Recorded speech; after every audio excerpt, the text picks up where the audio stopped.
minta iktisad fil fakri wal ghina. Memang ada hadisnya di kitab Nashihul Ibad ya. Minta sederhana urusan fakir sama urusan kaya.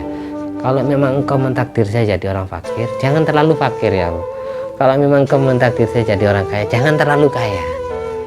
Intinya jadikan saya orang yang cukup, tidak pernah kekurangan. Sugih enak kesugihan, fakir enak kefakiran. Itu enak hidupnya. Ada pahit-pahitnya, ada manis-manisnya. Sebab kalau manis terus, maka kita akhirnya sombong, punya penyakit ya, merasa dirinya paling kaya. Terlalu fakir, akhirnya kurang syukurnya, kurang qanaahnya. Yang enak sedang. Yang penting setiap hari ada yang dimakan, yang dirokok ada tiap hari. Terus ada sisa uang lebih, makanan lebih, bisa sedekah ke orang tua, mertua, ke tetangga yang membutuhkan. Itu enak ya. Dan tidak punya hutang, apalagi ditambahin tidak punya musuh, enak. Intinya gitu. Hadis ini menyimpulkan bahwa Nabi senang umatnya yang sederhana. Bukan berarti Nabi tidak senang umatnya yang kaya, bukan. Kalau kaya jangan terlalu, kalau fakir jangan terlalu.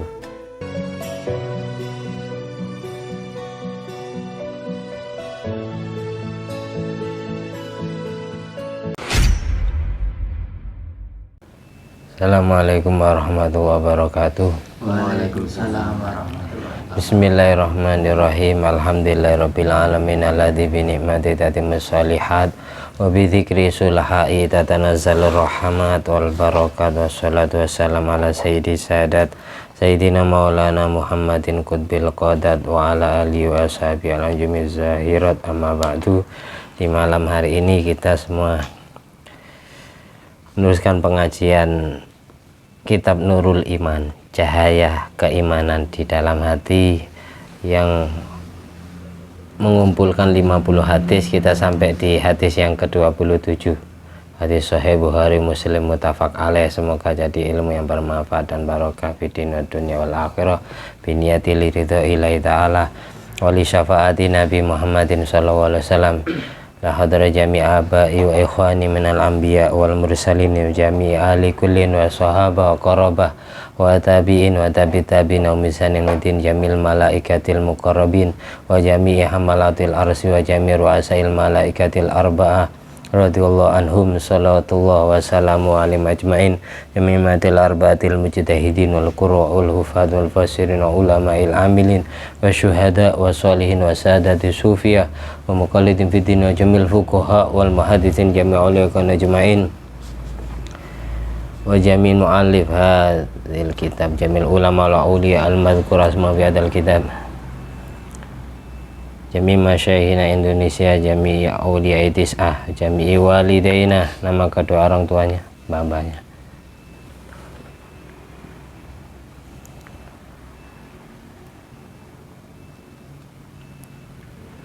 Jami' abaina wa ummatina masyaihina azwajina wa dhurriyyatina wa auladina wa talamidina wa ra'iyatina wa istiqaina wa qarabatina wa jiwarina wa duyufina wa ikhwan fiddin wa ahlina wa damina min ummati Muhammadin sallallahu alaihi wasallam jamil muslimin wal muslimat wal mu'minin wal mu'minat wa inna ma kanu min masyariqil ardi ila magharibiha lahya min wal amwat maghfir lahum warhamhum wa'afu anhum sya'uli lana wa lahumul fatihah. A'udzu billahi minasyaitonir rajim. Bismillahirrahmanirrahim. Alhamdulillahirabbil alamin. Ar-Rahmanir-Rahim Maliki yaumiddin. Iyyaka na'budu wa iyyaka nasta'in. Ihdinas siratal mustaqim. Siratal ladzina an'amta 'alaihim ghairil maghdubi 'alaihim waladdallin. Amin. Rabbi shrah li sadri wa yassir li amri wa hlul 'uqdatam min lisani yafqahu qawli. Rabbi zidni ilma warzuqni fahma. Allahumma iftah 'alaina futuhal 'arifin waj'alna khalisatan liwajhikal karim. Allahumma rzuqna fahman nabiyyin wa ilhamal malaikatil muqarrabin. Allahumma nawwir qulubana bi nuri hidayatika kama nawwartal arda bi nuri syamsika. Rabbana anfa'na bima 'allamtana, rabbi 'allimna alladhi yanfa'una, rabbi faqihna wa faqih ahlana wa qarabati lana fi dinina.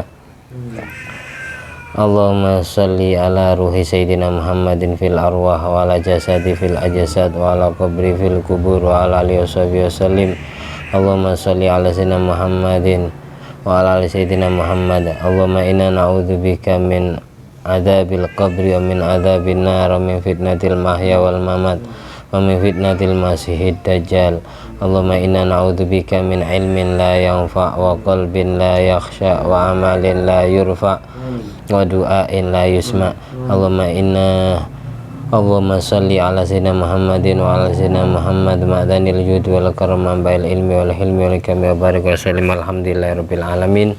Di pertemuan sebelumnya hadis yang ke-26 riwayat sahabat Abu Hurairah radhiyallahu an, beliau mengatakan asdaqu kalimatin qalaha syair kalimatu labid ala kullu syai'in ma khalallah batil, yang menyimpulkan makna keikhlasan di dalam hati.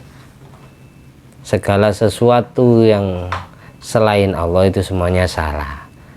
Segala amal ibadah, semua niatan amal ibadah yang niatannya karena makhluk, karena yang selain Allah, itu namanya batil semua, salah semua.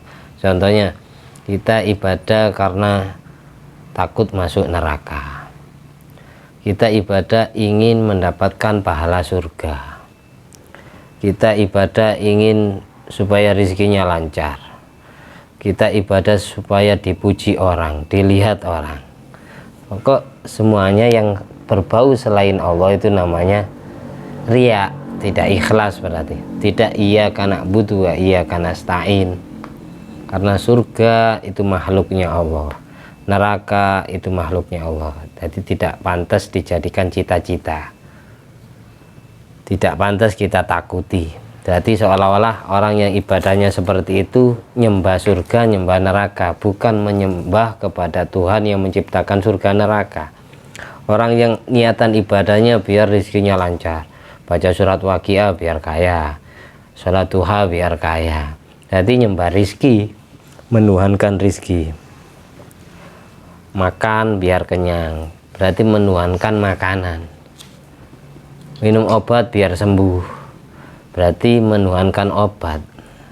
Padahal yang menciptakan akal pikiran manusia bisa meracik obat-obatan yang berfungsi menyembuhkan, itu Allah Ta'ala semua. Secara tidak langsung berarti Allah sendiri yang menciptakan obat-obatan itu. Jadi obat-obatan itu bukan yang menyembuhkan, tapi sejatinya menyembuhkan tetap Allah. Yang memberikan rizki manusia bisa mendapatkan makanan yang akan disantap itu juga Allah. Artinya yang mengenyangkan itu bukan makanan, tapi Allah yang mengenyangkan. Karena banyak orang yang makan tapi tidak kenyang, itu karenanya. Ada orang yang tidak makan tapi tidak lapar, berarti makanan itu bukan yang mengenyangkan, tapi itu bagian dari syariatnya Allah. Kita mau sampai ke hakikat Allah itu harus melalui syariat. Orang pingin kenyang ya harus makan, itu namanya syariat. Orang pingin sembuh ya harus minum obat, periksa dokter, itu namanya syariat. Orang pingin punya anak harus nikah, harus hubungan intim. Tidak cukup diangen-angen saja langsung jadi anak. Orang sholat pun juga harus pakai syariat, pakai gerakan. Tidak cukup ketika dengar adzan langsung batin Allah cukup, sholatnya tidak cukup, harus pakai syariat. Nabi itu manusia yang paling kenal Allah, yang paling ngerti hakikatnya segala sesuatu, tapi beliau tidak mengajari langsung ke hakikat, tapi diajari syariat dulu. Cara mengetahui syariat harus tahu thariqahnya, harus tahu metodenya, jalannya. Caranya apa ya? Ngaji ke ulama, tanya ke orang yang ngerti, baru kita tahu caranya menjalankan syariat dengan benar. Itu namanya thariqah. Orang yang pengen jalan di atas laut, maka harus pakai syariat berupa perahu. Kalau kita langsung pingin jalan di atas laut langsung jebur, kita tenggelam. Itu wajib pakai syariat berupa perahu. Terus perahu supaya bisa jalan harus ada thariqahnya, harus ada metodenya, harus tahu caranya. Dikasih mesin, ada nahkodanya, atau ada yang mengayunkan kalau memang perahu biasa kayak sampannya. Kayak gitu namanya thariqah. Thariqah itu kita tahu caranya menjalankan syariat dengan benar, itu namanya thariqah. Yang tahu thariqah itu adalah orang yang dikasih ilmu oleh Allah, memahami syariat tersebut, namanya thariqah. Ya caranya ngaji itu, ngaji dan banyak bertanya ilmu yang masih kita bodohi. Nah, kita lanjut hadis selanjutnya, hadis yang ke-27. Itu kesimpulan pengajian kemarin itu aslinya mengajarkan keikhlasan di dalam hati, dalam artian kita menjalankan ibadah bukan karena manusia, kita meninggalkan ibadah bukan karena manusia, sejatinya semua karena mengharapkan ridho Allah. Allah ridho kalau Nabi Muhammad SAW ridho. La ardo wa wahidu min ummati finnar. Nabi tidak ridho satu saja umatnya masuk neraka. Ketika Nabi sudah tidak ridho, Allah pun juga tidak ridho. Ketika Nabi ridho berarti Allah ridho. Mengharapkan syafaat Nabi Muhammad SAW dulu, nempel kepada orang yang paling Allah sayang dulu, makhluk yang paling Allah istimewakan dulu, baru kita sampai kepada hakikatnya Allah. Makanya banyak thariqah-thariqah guru kita itu sehabis bahasa istighfar, ini istighfar untuk diri kita sendiri, membersihkan kotoran hati. Kalau sholawat untuk Nabi, zikir la ilaha illallah, Allahu akbar, subhanallah, la haula wala quwwata illa billah, alhamdulillah, itu kan untuk Allah nisbatnya. Jadi makanya diajari setelah istighfar, setelah hati kita suci dari kotoran dosa gara-gara diistighfari, baru hati kita dipenuhi cahaya Nabi Muhammad dengan membaca sholawat. Baru setelah itu ditempel dengan cahaya Allah, dengan banyak zikir mengingat Allah. Ya. Makanya ini dasarnya kan di Al-Quran, di surat Ali Imran, Qul in kuntum tuhibbunallah fattabi'uni yuhibbukumullah wa yaghfir lakum dzunubakum, al-ayah. Katakanlah Muhammad kepada umatmu, kalau memang kalian cinta kepada Allah, fattabi'uni, maka ikuti aku. Aku di Al-Quran di sini yang dimaksud adalah Nabi Muhammad. Ikut Nabi, ikut syariatnya Nabi. Nabi sholat pakai gerakan, ya kita sholatnya pakai gerakan, tidak bisa dibatin saja.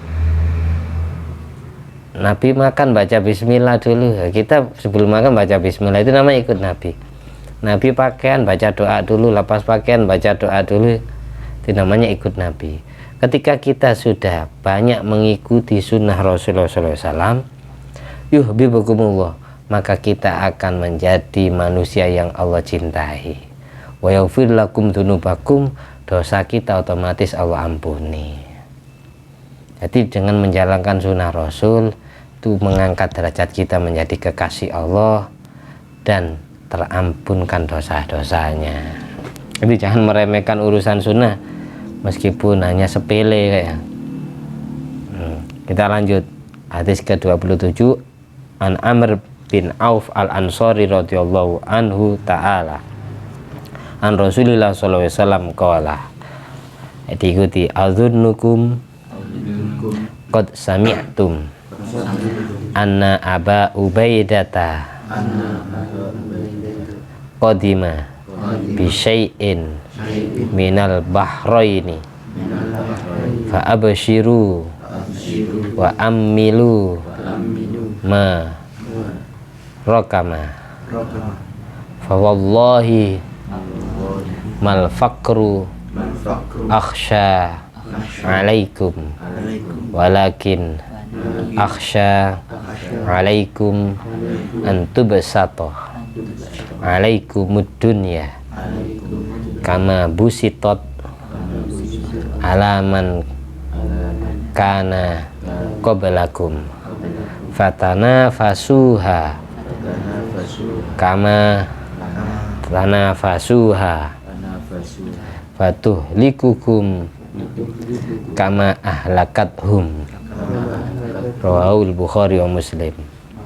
Hadis riwayat sahabat Amr bin Auf al-Ansari radhiyallahu an, Nabi pernah berpesan kepada para sahabatnya. Ini yang menyaksikan banyak sahabat, tapi yang meriwayatkan hadis ketepatan Amr bin Auf al-Ansari dari rentetan guru daripada Imam Bukhari sama Imam Muslim.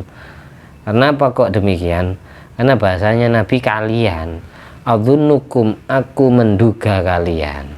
Jadi kalian, pada saat Nabi ngomong kalian berarti yang diomongi banyak sahabat yang mendengarkan, diantaranya adalah Amr bin Auf al-Ansori.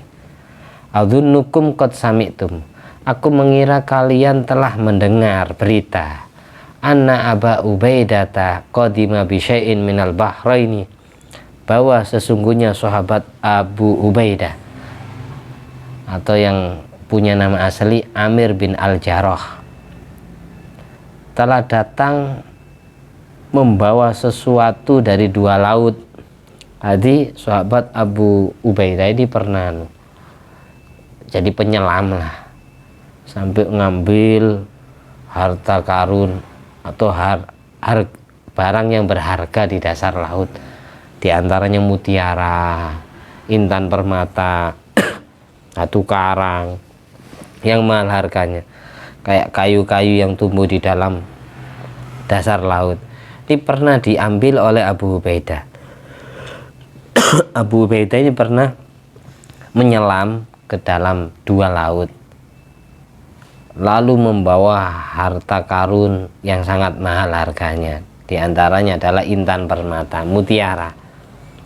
Nabi mengatakan, saya yakin kalian semua para sahabatku telah mendengar berita bahwa Abu Ubaidah telah membawa harta karun dari dasar laut, dari dua laut. Fa'abshiru, maka berbahagialah kalian, katanya Nabi. Wa amilu ma rokama, pikirkan segala harta yang telah dihimpun atau yang telah dikumpulkan, yang telah ditumpuk oleh Abu Ubaidah. Angan-angankan, bukan hanya suruh bahagia. Kalian selaku umat Islam, kalian harus bahagia karena ada sahabat kamu sesama Islamnya membawa harta kekayaan.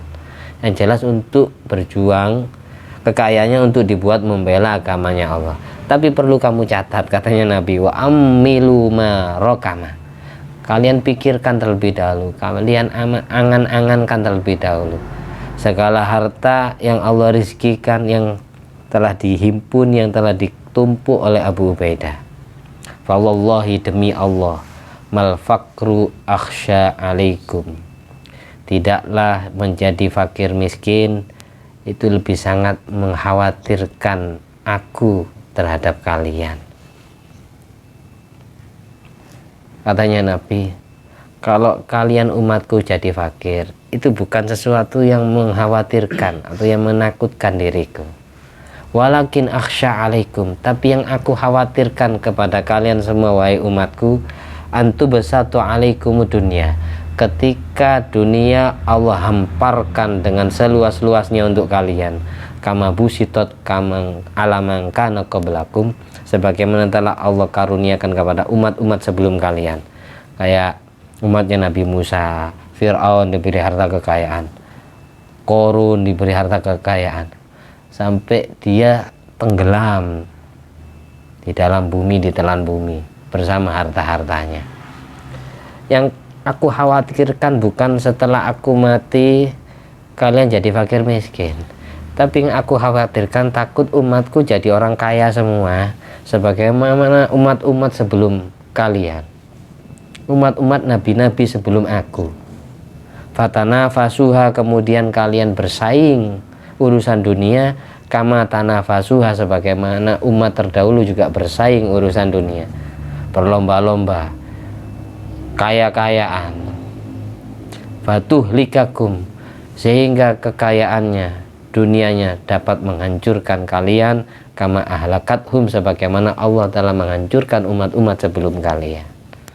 Makanya ada istilah harta karun, harta yang ditemukan di dalam dasar bumi itu disebut harta karun, karena diambil dari kata-kata korun, umatnya Nabi Musa yang Allah tenggelamkan bersama harta bendanya, karena dia sangat pelit, dia sangat sombong karena merasa dirinya kaya. Umatnya Nabi Muhammad SAW juga demikian. Ada umat yang sombong karena dirinya merasa paling kaya, yaitu Abu Jahal. Sebagaimana disebutkan dalam surat Iqra. Iqra bismi rabbikal ladzi khalaq, khalaqal insana min 'alaq. Iqra wa rabbukal akram alladzi 'allama bil qalam, 'allamal insana ma lam ya'lam. Kalla innal insana la yatgha ar-ra'ahu istaghna. Ini yang dimaksud insan di sini adalah Abu Jahal. Di Al-Qur'an hanya saja tidak disebutkan langsung nama Abu Jahal, Amr bin Hisam, tapi innal insana la yatgha. Sesungguhnya manusia sangat jahat, sangat kejam, sangat sombong. Ar-ra'ahu istaghna, karena dirinya merasa kaya, merasa perkasa, merasa paling kuat, merasa paling banyak uangnya. Ar-ra'ahu istaghna.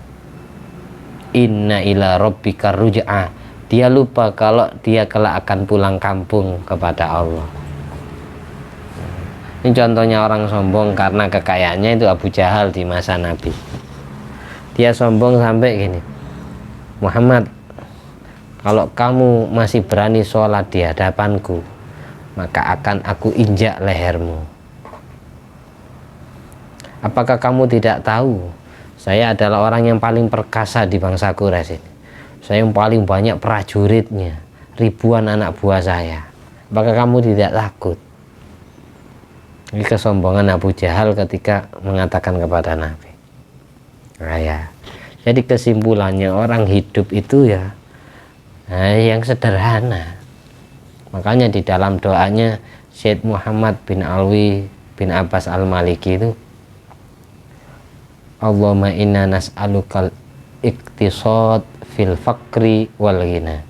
Ya Allah, aku memohon kepadamu sederhana dalam urusan fakirnya dan dalam urusan kayanya. Arti tidak terlalu sugih, tidak terlalu fakir. Ibaratkan ini, ambilkan kopi. Nah, ambilkan kopi. Nah, kopi ini sebelum jadi kopi apa? Dicampuri apa? Gula sama kopi ya. Ketika gulanya 1 sendok, kopinya 1 sendok, kira-kira rasa pahit sama manis menang mana?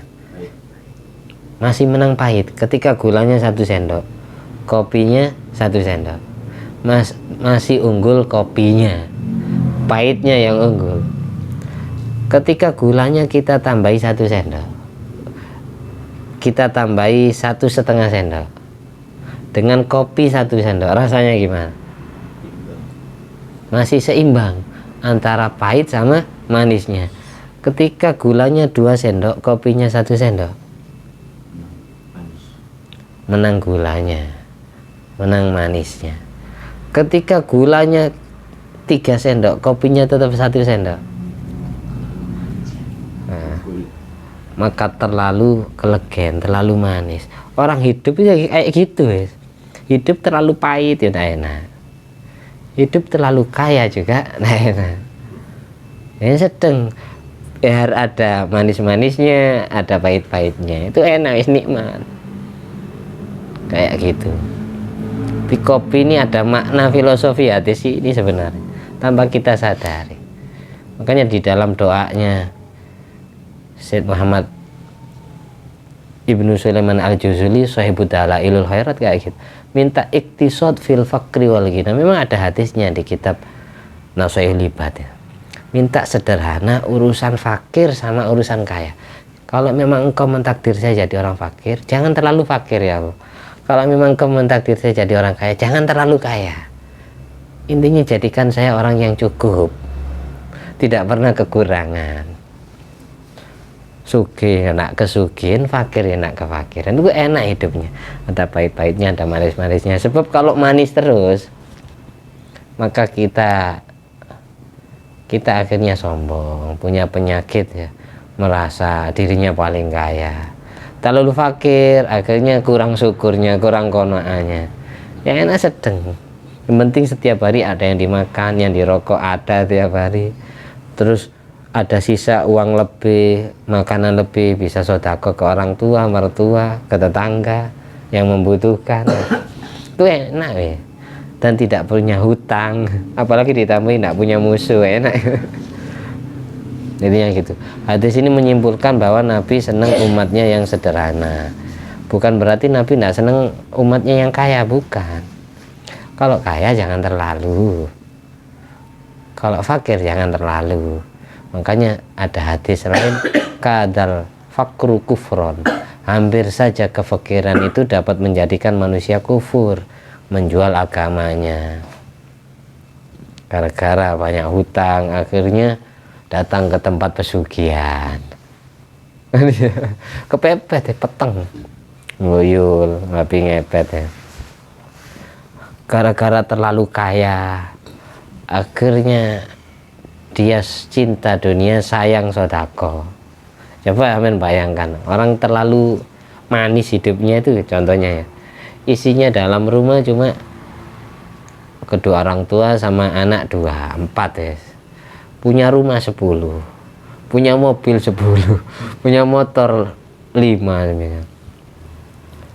Akhirnya kelebihan ini, banyak hartanya yang tidak bermanfaat untuk dia. Kelegen ini namanya hidup yang terlalu manis. Terlalu fakir enak-enak. Makanya itu yang enak itu jangan terlalu fakir, jangan terlalu kaya. Sederhana dalam urusan fakirnya, sederhana dalam urusan kayanya. Itu yang dimaksud doa Allahumma inna nas'alukal iktisada fil fakri wal ghina.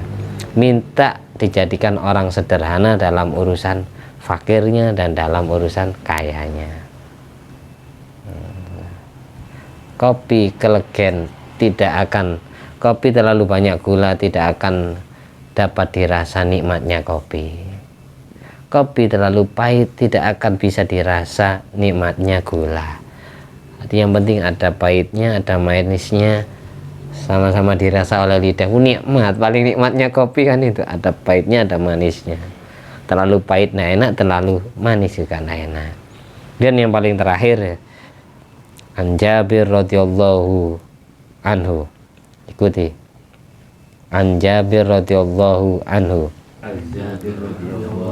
an Rasulillah sallallahu alaihi wasallam qala u'titu khamsan lam yu'tahunna ahadun minal anbiya'i qabli nusirtu birru'bi masirata syahrin wa ju'ilat lil ardo masjidan wa tahuron fa ayyuma rajulun min ummati adrakat hussolatu fal yusolli wa uhillat lil ghanaimu walam tahilla li ahadin qabli wa u'titu syafa'ata wa kana nabiyyu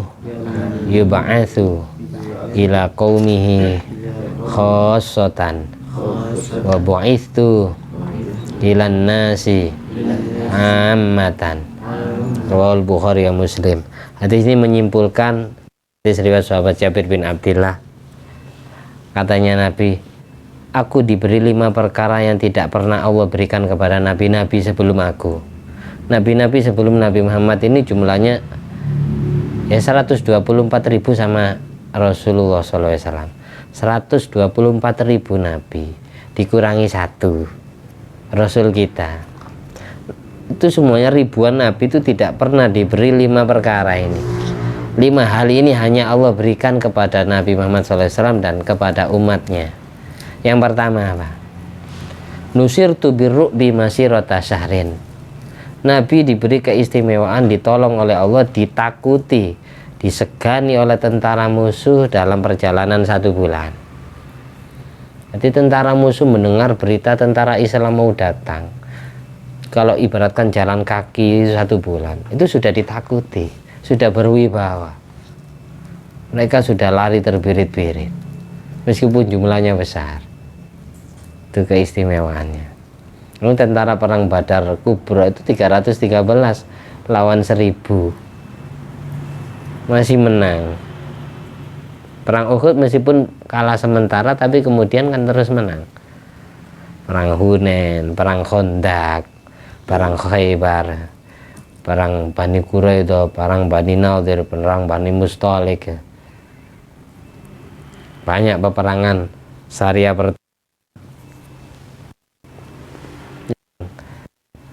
selalu dimenangkan oleh tentara Islam.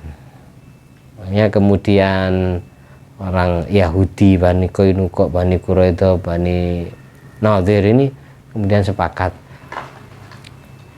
orang Islam selalu diperangi kok selalu menang ya. Akhirnya mereka ingin memerangi secara gaib, secara niskala. Nabi Muhammad SAW ingin disihir.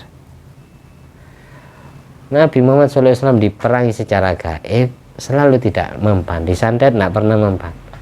Hanya suatu saat orang Yahudi ini kumpul bermusyawarah menentukan siapa kira-kira tukang sihir paling sakti di zaman itu.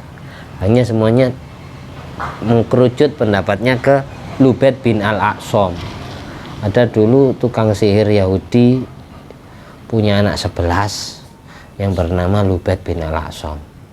Ini kemudian kalau sampai kamu mempan bisa nyihir Muhammad, maka kamu akan kami hadiahi emas beberapa karung. Ya, Lubaid bin Al-Aqsam tergiur dan Allah mentakdir Nabi kena sebagai tasrik untuk umatnya. Nabi Muhammad SAW pernah ditakdir kena sihir sama Allah. Yang nyihir siapa? Lubaid bin Al-Aqsam, tokoh sihir Yahudi. Dia punya anak 11 dinikahi sendiri, perempuan semua. Setelah itu Nabi ini tidak bisa gerak. Nabi tidak bisa gerak. Jadi jasadnya Rasulullah SAW, fisiknya kena sihir, tapi akal pikirannya tidak. Kan ada orang kena sihir plus dengan akalnya, makanya emosi terus, disetir terus sama. Kalau Rasulullah SAW hanya jasadnya tidak bisa gerak, tapi akal pikirannya sadar. Hanya malaikat Jibril turun menemui Rasulullah untuk membaca surat Al-Falaq sama An-Nas. Ini sababun nuzulnya turunnya surat Al-Falaq sama An-Nas.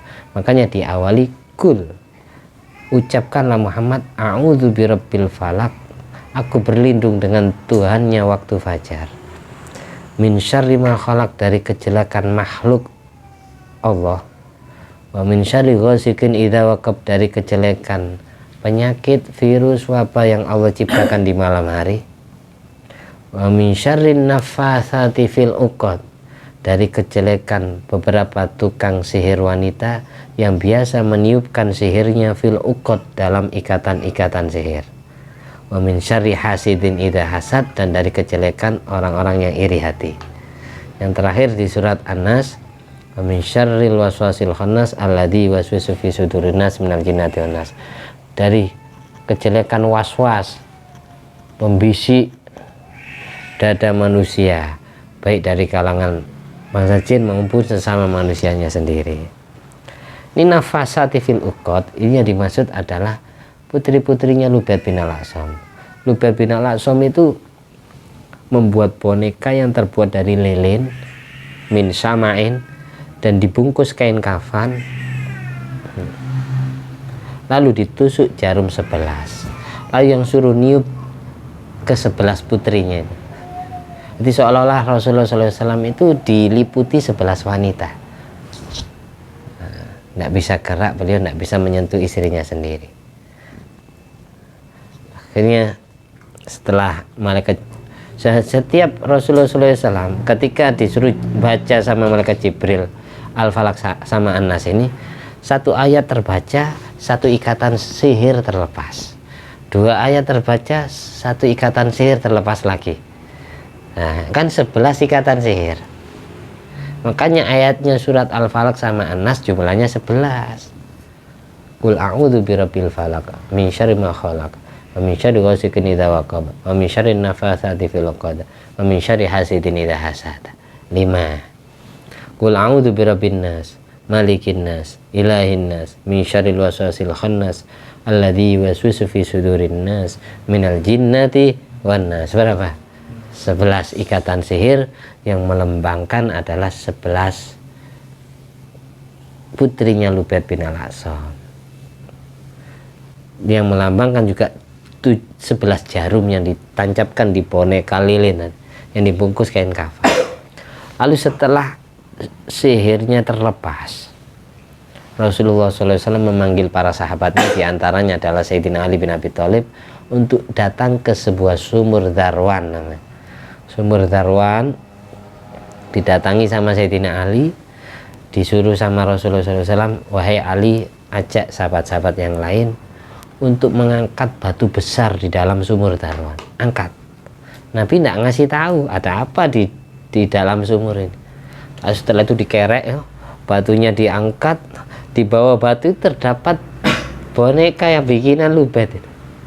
Jadi ditaruh di dalam sumur. Saya itu baru dihancurkan, dicabuti semua jarumnya, Nabi terus enteng. Ibaratkan HP itu ya towernya lah, sinyalnya ditaruh di dalam sumur.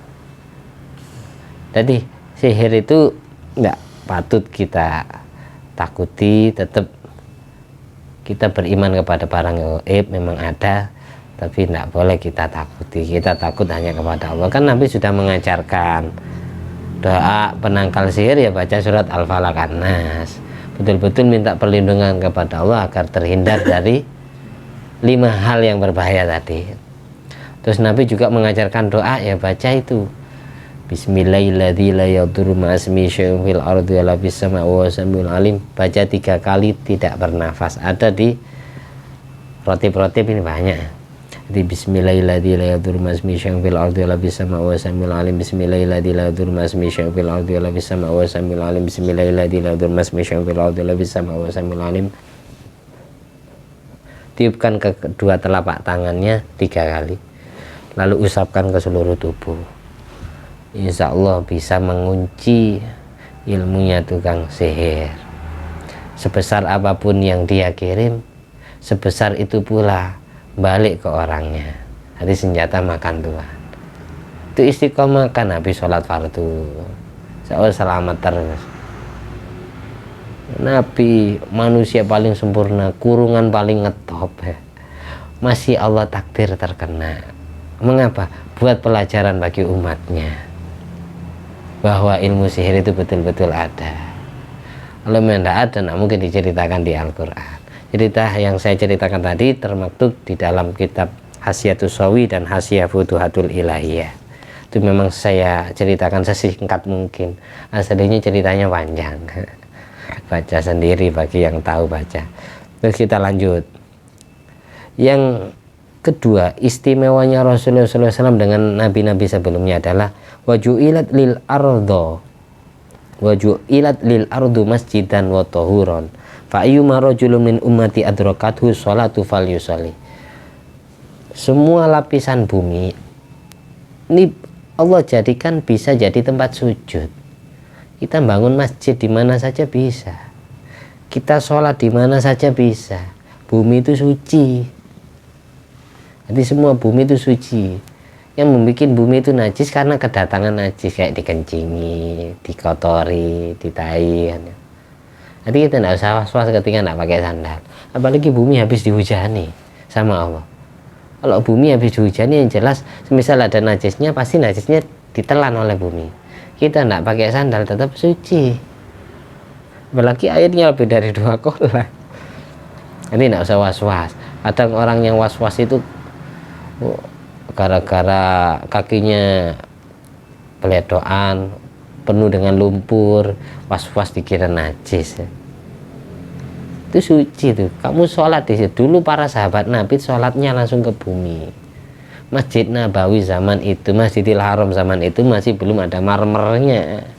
Sahabat dan Nabi Muhammad SAW itu kalau sujud langsung ke bumi. Beda dengan kita kan. Ketika keramiknya atau tekelnya dikotor, ditiup dulu baru disujudi. Dulu sahabat itu biasa dainya kotor karena tanah ada yang ngikut itu. Di bumi itu suci. Kalau cara mensucikan bumi gimana? Misal habis dikencingi manusia atau dikencingi kucing, kelihatan air kencingnya di bumi itu. Maka cara mensucikannya adalah bisobbil ma alaiha, dengan cukup menuangkan air ke bumi yang najis itu. Ketika najisnya sudah ditelan bumi, tidak ada baunya, tidak ada warnanya, itu sudah suci bumi itu. Apakah kita sholat kayak sholat jenazah, banyak orang yang sholatnya pakai sandal kan ya. Maka biar tidak dikategorikan orang yang membawa najis, khawatirnya kan di bawah sandal kita najis.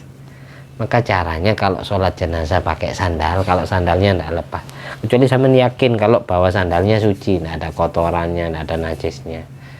Kalau kiranya sampean khawatir takut di bawah sandalnya ada najis, maka sandalnya dilepas kemudian diinjak. Berarti kita sama kayak pakai sajadah. Kalau sandalnya sampean pakai, sandalnya najis yang bawah, berarti hukumnya sama seperti orang sholat pakai pakaian najis. Jadi tidak usah was-was, maka di situ perlu ngaji fikih di situ. Fikih bab najis. Kayak kita sholat pakai sajadah. Sajadah itu ujungnya yang najis, tapi tempat yang kita sujudi itu tidak najis, maka sah sholat kita. Karena sajadahnya tidak kita bawa, tapi kita injak. Dan yang kita injak tidak ada yang najis. Yang najis sajadahnya bawahnya, semisal atasnya suci. Ini sah sholatnya. Ngerti ya? Sama kayak sholat di atas sandal tadi. Selagi sandalnya tidak kepake, tidak dipakai, maksudnya dilepas, talinya dilepas lalu diinjak gini, kita sholat jenazah cukup, nggak usah datang ke misal mau ikut nggak nututin, takut nggak ketututan takbirnya. Orang takbir sholat jenazah kan cepat ya. Jelas ya, bumi. Terus yang ketiga, keistimewaan Nabi dengan Nabi sebelumnya, wa uhilat lil ghanaimu wala tahilla li ahadin min qabli. Nabi Muhammad SAW dihalalkan mendapatkan ghanimah, harta rampasan perang. Kalau nabi-nabi sebelumnya diharamkan. Tapi jatah Bani Hasyim sama Bani Muthalib itu khumusul khumus, 1/5 dari 1/5 harta ghanimah, harta rampasan perang. Makanya ulama klasik menghukumi keturunan Bani Hasyim sama Bani Muthalib. Dan dulu Syed Abdul Manaf punya anak 4, diantaranya adalah Hasyim sama Muthalib. Yang keturunan ini, yang Imam Syafi'i ini dari Muthalib, kalau Nabi Muhammad SAW dari Bani Hasyimnya. Jadi keturunan Bani Hasyim sama Bani Muthalib diharamkan menerima sodakoh, diharamkan menerima zakat. Karena apa? Karena sudah dapat jatah harta ghanimah, yaitu 1/5 dari 1/5 harta rampasan perang. Kalau turunannya Nabi yang hidup zaman sekarang ini gimana? Kan tidak dapat jatah harta rampasan perang. Di situ ulama hilaf. Ada yang tetap menghukumi haram, ada yang memperbolehkan. Terangnya dari kitab Buyatun Mustarsyidin. Nah, kita lanjut. Ya kayak zakat fitrah. Kan banyak yang memberikan kepada anak cucu Nabi, ada. Tapi kiai-kiai kita kan banyak yang punya darah Nabi ya. Itu kalau ikut pendapat klasik ya tetap haram. Berhubung karena sudah tidak dapat harta ghanimah lagi, humusul humus dari ghanimah, 1/5 dari 1/5 harta rampasan perang, jadi ada yang memperbolehkan. Terus yang keempat, keistimewaan Nabi Muhammad SAW dengan Nabi sebelumnya, wa'utitu syafa'ata. Nabi diizini oleh Allah bisa menolong, bisa mensyafaati umatnya. Sebagaimana nas Al-Quran di surat Wadduha, wala sawfa yu'tika rabbuka fatardah.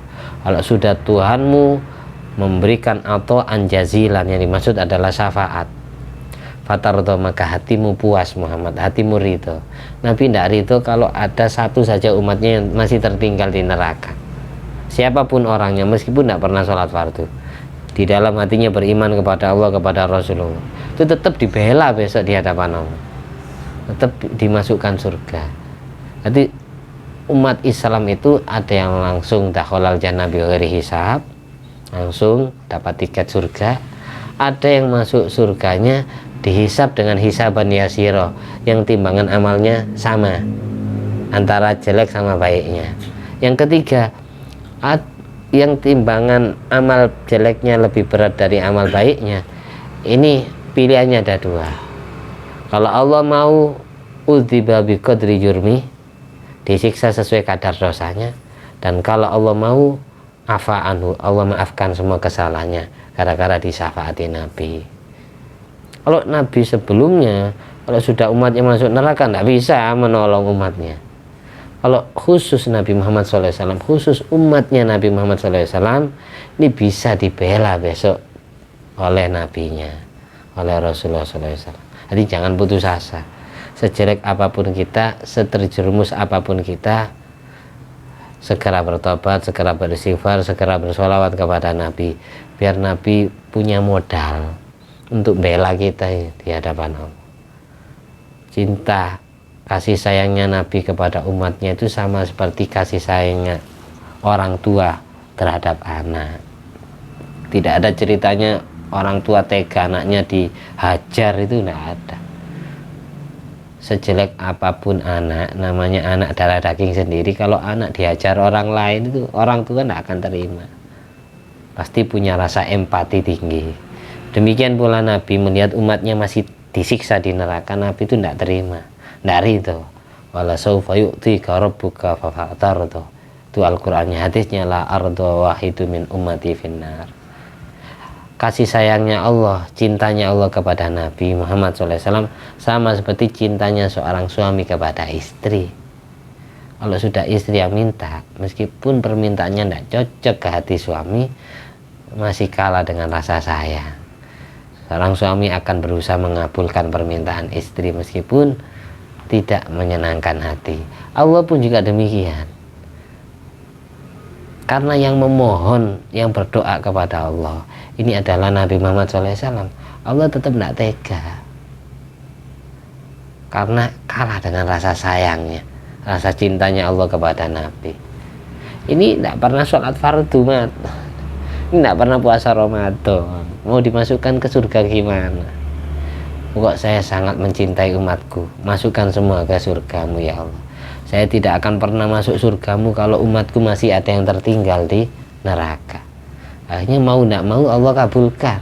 Karena melihat siapa? Melihat sosok Nabi Muhammad SAW, bukan melihat kepada pendosanya itu. Jadi jangan putus asa. Yang kelima, wa kana Nabiyyu sallallahu alaihi wasallam yub'atsu ila qaumi khassa wa bu'itsu ila nasi amma. Yang kelima, istimewanya Nabi dengan Nabi sebelumnya. Kalau Nabi sebelumnya ini hanya diutus untuk kaumnya sendiri, masyarakatnya sendiri. Tapi khusus Nabi Muhammad SAW diutus kepada seluruh umat manusia secara umum sampai hari kiamat. Mudah-mudahan bermanfaat. Kita termasuk kategori orang yang disyafaati oleh Nabi, kerabat dan sahabat kita, semuanya kumpul di surganya Allah. Ala hati niat wa ala kuniatin sholihah wa ala kulli mana wa salafus sholeh Ijai Nabil Mustafa wal Mujadaba Muhammadin sallallahu alaihi wasallam, diberi pasangan hidup yang serasi, urusan dunia agama akhiratnya, diberi anak dan keturunan, manusia-manusia yang selamat dan bahagia dunia sampai akhirat, sampai hari kiamat, meneruskan perjuangan dakwah Nabi, menghidupkan sunnah Nabi, mengamalkan syariatnya Allah yang dibawa oleh Rasulullah SAW, menjadi hamba Allah yang sangat membahagiakan dan membanggakan hati Nabinya Muhammad SAW. Al-hadiniyat wa kullu salam ala Nabi Muhammad SAW. Bismillah asraril Fatihah. A'udzubillahi minasyaitonir rajim. Bismillahirrahmanirrahim. Alhamdulillahirabbil alamin arrahmanirrahim maliki yaumiddin. Iyyaka na'budu wa iyyaka nasta'in ihdinas siratal mustaqim siratal ladzina an'amta 'alaihim ghairil maghdubi 'alaihim waladdallin. At-tahiyyatul mubarakatus shalawatut thayyibatu lillah. Assalamu alayka ayyuhan nabiyyu wa rahmatullahi wa barakatuh. Assalamu alayna wa ala ibadillahi sholihin. Asyhadu an la ilaha illallah wa asyhadu anna Muhammadar Rasulullah. Allahumma sholli ala sayyidina Muhammad wa ala ali sayyidina Muhammad kama shallaita ala sayyidina Ibrahim wa ala ali sayyidina Ibrahim wa barik ala sayyidina Muhammad wa ala ali sayyidina Muhammad kama barakta ala sayyidina Ibrahim wa ala ali sayyidina Ibrahim fil alamin innaka Hamidum Majid. Alhamdulillah alladzi at'amani hadzal ilma wa razaqanihi min ghairi haulin minni wala quwwatin bifadli. Subhana rabbika rabbil izzati amma yasifun wa salamun alal mursalin walhamdulillahi rabbil alamin. Subhanakallahumma ahya wa bihamdika asyhadu an la ilaha illa anta astaghfiruka wa atubu ilaik. Wassalamualaikum warahmatullahi wabarakatuh.